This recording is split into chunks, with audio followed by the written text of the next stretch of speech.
সমস্যা ছাড়া বসে নামাজ পড়া যাবে কি? হ্যাঁ, নামাজ বসে পড়াও জায়েজ।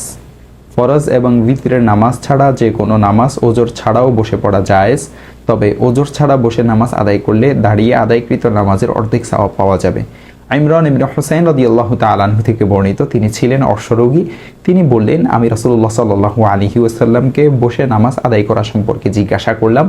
তিনি বললেন, যদি কেউ দাঁড়িয়ে নামাজ আদায় করে তবে তাই উত্তম হবে, আর যে ব্যক্তি বসে নামাজ আদায় করবে তার জন্য দাঁড়িয়ে নামাজ আদায়কারীর অর্ধেক সওয়াব, আর যে শুয়ে নামাজ আদায় করবে তার জন্য বসে নামাজ আদায়কারীর অর্ধেক সওয়াব।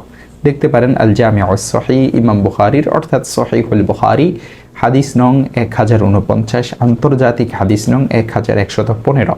এই হাদিস থেকে প্রমাণিত হয় যে সক্ষম ব্যক্তির জন্য নফল নামাজ বসে বসে আদায় করা বৈধ।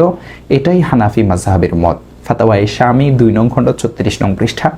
এই হাদিসে যদিও নফলের কথা উল্লেখ নেই, কিন্তু প্রায় সকল মুহাদ্দিসিনে কেরাম এটাকে নফল নামাজের অধ্যায় বর্ণনা করেছেন। আর ইমাম নববী রাহমাতুল্লাহি আলাইহি এই হাদিসের ব্যাখ্যায় বলেন, হাদিস বিশারদ মনীষীগণ বলেন, দাঁড়ানোর সক্ষমতা থাকতেও নফল নামাজ বসে আদায় করার ক্ষেত্রে এই হাদিসটি প্রযোজ্য। তবে সর্বসম্মত সিদ্ধান্ত অনুযায়ী দাঁড়ানোর সক্ষমতা থাকতে ফরজ নামাজ বসে পড়া বৈধ নয়। যদি কেউ দাঁড়াতে অক্ষম হয় তখন সে বসে নামাজ পড়লে তার সওয়াব কমবে না। অক্ষমতার কারণে নফল নামাজ বসে পড়লেও সওয়াব কম হবে না। দেখতে পারেন খুলাসাতুল আহকাম 1029 নং হাদিসের ব্যাখ্যায়, ফাতাওয়ায়ে শামী 2 নং খণ্ড 37 নং পৃষ্ঠা।